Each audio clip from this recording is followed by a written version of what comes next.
عبداللہ ابن ابی ملیکہ تابعی کہتے ہیں اس حدیث کے ساتھ، اے اللہ ہم تجھ سے دعا کرتے ہیں کہ تیرے نبی کی وفات کے بعد ان کے دین سے الٹے قدم نہ پھیر۔ یہ منکرین زکوٰۃ جو ہیں یہ رسول اللہ نے ان کو صحابی ہونے کی حالت میں چھوڑا ہے دنیا میں۔ وہ کہتے ہیں نہیں جی بعد میں منکرین زکوٰۃ بن گئے، مرتد ہو گئے۔ سرکار بات چھوڑ دو، جب میرے نبی نے آنکھیں بند کی ہیں اس ڈیٹ کو وہ کیا تھے؟ صحابہ۔ حضور کو تو نہیں نہ پتا کہ میرے بعد کام ڈال دیا انہوں نے۔ کلیئر ہو گیا؟ اب حضور کی وفات کے بعد وہ کام ڈال دیں۔ نبی علیہ السلام نے انہیں آخری وقت کیا دیکھا ہے؟ صحابی۔ یہی وجہ ہے کہ بخاری مسلم میں موجود ہے میرے حوض کوثر پر میرے اصحاب میں سے لوگوں کو لایا جائے گا اور میں کہوں گا اصحابی اصحابی۔ کم از کم 8 ترک موجود ہیں بخاری مسلم میں، اور مجھے فرشتے بتائیں گے یا رسول اللہ آپ کو نہیں پتا آپ کے بعد یہ دین سے الٹے قدم پھر گئے تھے، انہوں نے دین میں بدعتیں جاری کر دی تھی۔ تو میں کہوں گا سحقن سحقن لمن غیر بعدی، سحقن سحقن لمن بدل بعدی۔ ان پہ پھٹکار ہو، ان کو مجھ سے دور کر دو جنہوں نے میری وفات کے بعد میرے دین کو بدل دیا۔ اب آمین۔ اللہم من احییتہ منا فاحیہ علی الاسلام ومن توفیتہ منا فتوفہ علی الایمان۔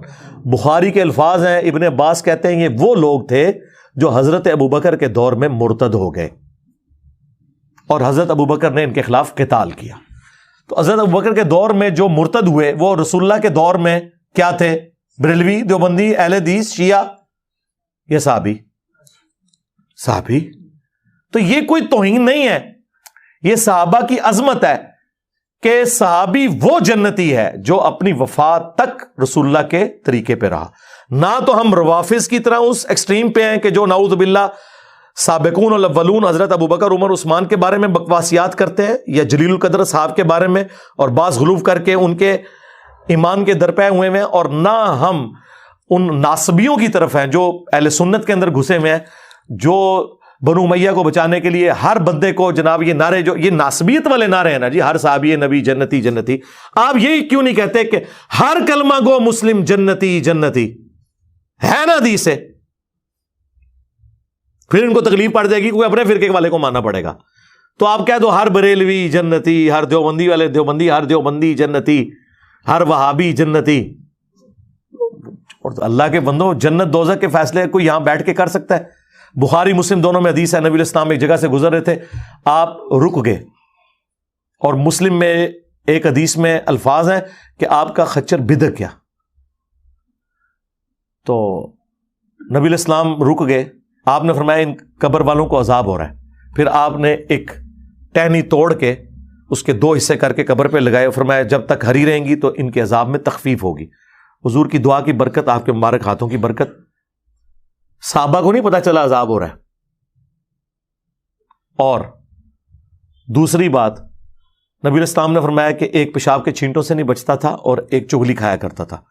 اس کا مطلب یہ ہے کہ وہ کافر نہیں تھے، ورنہ حضور بڑی بیماری کا ذکر کرتے نا، حضور سیدھا کہتے یہ کافر تھے، اور ظاہر کافر کو نفع بھی نہیں پہنچنا تھا نا، یعنی ہے مسلمان کی قبریں تھی اس زمانے کے جو بریلوی دیوبندی اہل حدیث فوت ہو گئے، کیونکہ پھر تو یہ کہیں گے ہم تو کہتے ہیں ہر صحابی نبی جنتی جنتی، یہ اور طرف چل پڑیں گے۔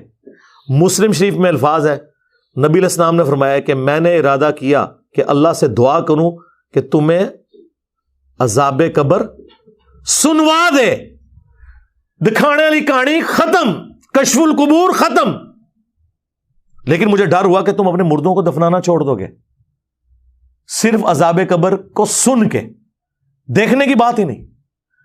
اچھا، اگر حضرت ابوبکر عمر عثمان و علی رضی اللہ عنہم اجمعین عذاب قبر نہ دیکھ سکیں حضور کے ساتھ ہوتے ہوئے، تو آڈے بابے تھے شے کوئی نہیں، لے جاؤ، کیونکہ میرے نبی سا ہے ہی کوئی نہیں، تیرے بابے تھے شے ہی کوئی نہیں، خلفائے راشدین جیسا ہے ہی کوئی نہیں، تیرے بابے تھے شے ہی کوئی نہیں۔ اگر ان کو نہیں عذاب قبر نظر آ رہا، اور یہاں کہتے ہیں جی وہ بتا دیتے ہیں جی کشف اور چھڑ دو کشف القبور۔ ویسے تو میرا یقین ہے کہ اکثر بابے اگر میں انہیں کہوں نا قرآن تجوید سے پڑھیں، وہ بھی نہیں پڑھ سکتے، دیکھ کے بھی سنت اذکار دیکھ کے تجوید سے پڑھ کے بتا دیں، اکثر نہیں پڑھ سکتے۔ اس کا چیک یہ ہوگا کہ جب بریلویوں کا بابا آئے گا ہم دیوبندی کاری بٹھا لیں گے، وہ پہلے عرفتی غلطی کر لوے گا، اور دیوبندیوں کا بابا آئے گا ہم بریلوی کاری بٹھا لیں گے۔ ساڑھے کو تو مسئلہ سیدھا سیدھا ہے کہ اسی تے کر سکنے ہیں۔